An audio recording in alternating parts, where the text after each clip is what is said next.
Hello and welcome to DK Guru tutorial. कैसे हैं आप लोग? उम्मीद करता हूं आप सब अच्छे होंगे। दोस्तों, पंजाब से निकल कर आया है 1091 असिस्टेंट प्रोफेसर पोस्ट के लिए वैकेंसी। आज के इस वीडियो में हम उसी वैकेंसी को डिस्कस करने वाले हैं। उससे पहले मैं आपको एक महत्वपूर्ण अपडेट दे देता हूं, जो अपडेट निकल कर आया है अनअकैडमी से। दोस्तों, अगर आप भी यूजीसी नेट जेआरएफ पेपर 1 का प्रिपरेशन के साथ साथ पेपर 2 का प्रिपरेशन करना चाहते हैं तो आप ज्वाइन कर सकते हैं अनअकैडमी को। इस वक्त अनअकैडमी पे मेगा ऑफर चल रहा है, जहां पे अगर आप अभी 12 मंथ का सब्सक्रिप्शन लेते हैं तो आपको 2 मंथ का सब्सक्रिप्शन बिल्कुल फ्री में मिलने वाला है। यानी कि 12 मंथ का पैसा पे करो, 14 मंथ पढ़ाई करो अनअकैडमी के साथ जुड़कर। दोस्तों, आप सभी को पता है कि यूजीसी नेट जेआरएफ का एग्जाम अभी फिलहाल टल चुका है, अभी कोई नया डेट नहीं आया है। ऐसे में अभी भी आप अनअकैडमी को ज्वाइन करके बेहतरीन तैयारी कर सकते हैं यूजीसी नेट पेपर 1 के साथ पेपर 2 का। आपको बता दें, ये मेगा ऑफर जो है ये 21 से लेकर के 27 अक्टूबर तक चलेगा। 27 अक्टूबर के बाद आप चाहकर भी इस ऑफर का लाभ नहीं उठा सकते हैं। अगर आप आज ही सब्सक्रिप्शन लेते हैं अनअकैडमी का तो आपको बहुत सारे बेनिफिट्स मिलने वाले हैं, क्योंकि वहां पे आपको शेड्यूल वे में पढ़ाई कराया जाएगा। कोई भी लैंग्वेज बैरियर नहीं है, यानी कि हिंदी इंग्लिश जो भी मीडियम आपका है वहां पे आप पढ़ाई कर सकते हैं। वहां पे किसी भी टाइम आप बेसिकली पढ़ाई कर सकते हैं, टाइम का भी कोई प्रॉब्लम नहीं है। साथ ही साथ यहाँ पे बेसिकली आप अपने एजुकेटर से इंटरेक्ट कर सकते हैं और भी बहुत सारे फीचर्स आपको मिल जाता है प्लस सब्सक्रिप्शन में। अगर देखिए आज ही आप अभी अगर देखिए प्लस सब्सक्रिप्शन लेते हैं तो यूज कीजिए डीके गुरु ट्यूटोरियल का रेफरल कोड डीके गुरु 10 और पाइए एक्स्ट्रा 10% ऑफ। यानी कि जितना भी फी होगा उसमें 10% ऑफ कर दिया जाएगा अगर आप इस रेफरल कोड को यूज करते हैं तो।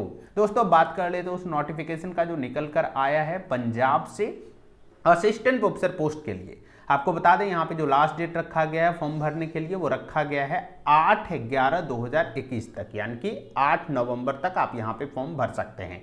यहाँ पे लगभग सभी विषयों से ठीक ठाक वैकेंसी निकलकर सामने आया है। कुल मिलाकर 1091 वैकेंसी है असिस्टेंट प्रोफेसर पोस्ट के लिए अलग अलग विषय से। एक बात आपको यहाँ पे स्पष्ट कर देता हूँ कि सभी सब्जेक्ट के लिए, यानी कि अलग अलग सब्जेक्ट के लिए अलग अलग एडवर्टीजमेंट नंबर है। ये एडवर्टीजमेंट नंबर आप यहाँ से देख लो अपना सब्जेक्ट का। जैसे कि अगर आपका कॉमर्स है तो कॉमर्स का एडवर्टीजमेंट नंबर 5/2021 है।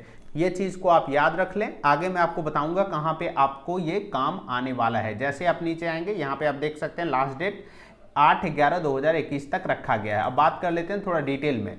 सबसे पहले बात करते हैं एसेंशियल क्वालिफिकेशंस क्या है, यानी कि कौन वो स्टूडेंट है जो इस फॉर्म को भर सकते हैं। तो सबसे पहले यहाँ पे लिख दिया गया कि आपके पास पीजी में मिनिमम 55% मार्क्स होने चाहिए। कहाँ पे? तो मास्टर लेवल पे, यानी कि पीजी में 55% मार्क्स आपके पास होना चाहिए। साथ ही साथ दूसरा यहाँ पे जो कंडीशन रखा गया दोस्तों, वो रखा गया है कि आप जो मैट्रिक पास किए हो वहां पे आपका एक सब्जेक्ट पंजाबी हो। मैं इस चीज से काफी खफा हूं, क्योंकि जब वेस्ट बंगाल से वैकेंसी आता है तो वहां पे बंगला कंपलसरी होता है, पंजाब से वैकेंसी आता है तो पंजाबी कंपलसरी होता है, जब उड़ीसा से वैकेंसी आता है तो उड़िया कंपलसरी होता है, बिहार वाले आगे चलकर जब वैकेंसी निकालेंगे तो भोजपुरी कंपलसरी कर देंगे, झारखंड वाले निकालेंगे तो संथाली कंपलसरी कर देंगे। तो फिर नेट एग्जाम कराने का क्या मतलब है? आप कहते हैं कि अगर आप नेट एग्जाम क्वालिफाई कर लेते हैं तो आप all over India assistant professor बनने के लिए एलिजिबल हो जाते हैं। कैसे हम एलिजिबल होंगे? अगर जिसकी सपोज कीजिए हिंदी पट्टी के जो बच्चे हैं वो स्पेशली मारे जा रहे हैं ना इन सारे पॉलिसीज की वजह से। ये सारे के सारे बच्चे जो हैं, चाहे वो वेस्ट बंगाल के बच्चे हों, चाहे वो पंजाब के बच्चे हों, चाहे वो उड़ीसा के बच्चे हों, चाहे वो हरियाणा के बच्चे हों, जहाँ के भी हों, वो सभी के सभी बिहार वाले में इजिली फॉर्म भर लिए। क्योंकि बिहार क्या है? तो हिंदी पट्टी प्रदेश है। यहाँ पे कोई भी तरीके का कोई लैंग्वेज रिस्ट्रिक्शन नहीं है। लेकिन बहुत सारे ऐसे स्टेट हैं जो ऐसा पॉलिसी अपनाता है जहां पे बाकी स्टेट के बच्चे फॉर्म ही नहीं भर सकते हैं। ये कोई एक पंजाब के साथ कहानी नहीं है, वेस्ट बंगाल से अक्सर आता रहता है वैकेंसी और वहां पे हमेशा कर दिया जाता है कि हमारे यहाँ पे आपको फॉर्म भरने के लिए बांग्ला आप पढ़े हो, बांग्ला आपको बोलने आना चाहिए वगैरह वगैरह। एक तरीके से ये ठीक भी है कि जहां पे आप जा रहे हैं पढ़ाने वहां का लैंग्वेज आप नहीं जानेंगे तो बच्चों को पढ़ाएंगे क्या। लेकिन दूसरे पर्सपेक्टिव से आप सोच कर देखिए, एक तो जॉब नहीं है और जॉब है तो वो बेसिकली क्षेत्रवार बट गया है। ऐसे में वो स्टूडेंट क्या करेंगे जो हिंदी पट्टी के हैं, यूपी के स्टूडेंट, बिहार के स्टूडेंट, आपका हरियाणा के स्टूडेंट, झारखंड के स्टूडेंट, ये सब में तो इस तरीके का कोई रिस्ट्रिक्शन नहीं है। ऐसे में तो सारे बच्चे यहाँ पे फॉर्म भर लेते हैं।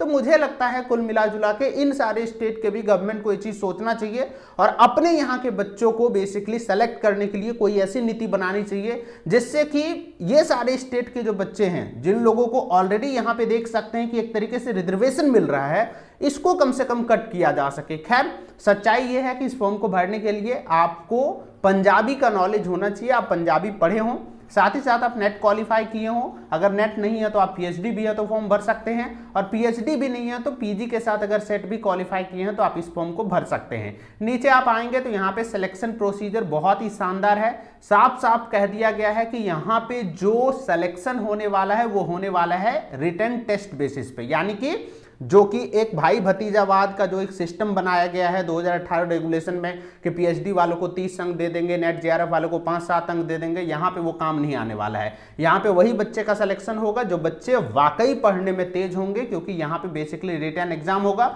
उसी रिटन एग्जाम के बेसिस पे यहाँ पे बेसिकली सिलेक्शन होने वाला है। तो ये बहुत शानदार है। दूसरा चीज यहाँ पे आप देख सकते हैं एज लिमिट में सिर्फ और सिर्फ 37 वर्ष रखा गया है। आप सोच कर देखिए कि पीएचडी करने में लोगों को 30 से 32 साल लग जाता है, उसके बाद वैकेंसी यहाँ पे ईयर वाइज नहीं आता है, 5 साल 10 साल 20 साल में एक बार वैकेंसी आता है देखा जाए तो।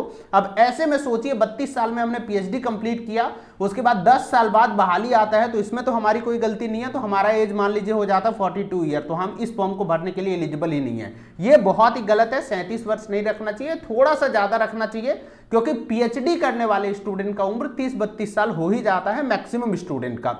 इसके अलावा आप नीचे आएंगे तो यहाँ पे आप फी देख सकते हैं कि किसको कितना पेमेंट करना है। दोस्तों बाकी और भी बहुत कुछ इस नोटिफिकेशन में दिया हुआ है, इन सभी को आप जरूर पढ़ लें अगर आप एलिजिबल हैं इस फॉर्म को भरने के लिए। तो बाकी इस नोटिफिकेशन को आप कहाँ से डाउनलोड कर सकते हैं, उसके लिए आपको आना होगा इस ऑफिशियल वेबसाइट पे, जिसका मैं लिंक इस वीडियो के डिस्क्रिप्शन में दे दूंगा। वहां से आप सीधे इस वेबसाइट पे आ सकते हैं। यहाँ पे आने के बाद यहाँ पे आपको देखने को मिलेगा हायर एजुकेशन, इसके ऊपर आप सीधा क्लिक कर लें। जैसे ही आप हायर एजुकेशन के ऊपर क्लिक करेंगे यहाँ पे आपको ढेर सारा एडवर्टीजमेंट देखने को मिलेगा। मैंने आपको बताया था कि हर सब्जेक्ट के लिए अलग अलग एडवर्टीजमेंट है, जैसे कि मैंने बताया था कॉमर्स के लिए एडवर्टीजमेंट नंबर 5 है, तो एडवर्टीजमेंट नंबर 5 पे जैसे आप क्लिक करेंगे आप देख सकते हैं कॉमर्स के लिए एडवर्टीजमेंट खुलकर सामने आ जाएगा। यहाँ पे आप देख सकते हैं कि किसके लिए कितना सीट रिजर्व है, ठीक है। उसके बाद आप यहाँ से पढ़ के फॉर्म को इजिली इसी वेबसाइट से भर सकते हैं। कुल मिला जुला के कहानी ये है कि यहाँ पे वैसे स्टूडेंट का ही सिलेक्शन होगा, वैसे स्टूडेंट ही फॉर्म भर सकते हैं जिसको पंजाबी का नॉलेज है। बाकी स्टूडेंट के लिए ये किसी काम का नोटिफिकेशन नहीं है। इसको देखते हुए वैसे स्टेट को कदम उठाना चाहिए जो स्टेट हिंदी पट्टी हैं, जो अपने आप को सभी स्टेट के लिए ओपन कर देते हैं और अपने ही स्टेट के स्टूडेंट को नहीं सिलेक्शन करके बाहर के स्टेट के स्टूडेंट को सेलेक्ट कर लेते हैं। मुझे लगता है सरकार को इस बात पे जरूर ध्यान देना चाहिए, खासकर हिंदी पट्टी बिहार, झारखंड, उत्तर प्रदेश जैसे स्टेट को, जहां पे बहुत जरूरी है कि उनका भी कोई डोमिसाइल नीति हो, उनका भी कोई स्थानीय नीति हो, स्थानीय युवाओं को वो भी प्राथमिकता दें। बहुत बहुत धन्यवाद। आप देख रहे थे डीके गुरु ट्यूटोरियल।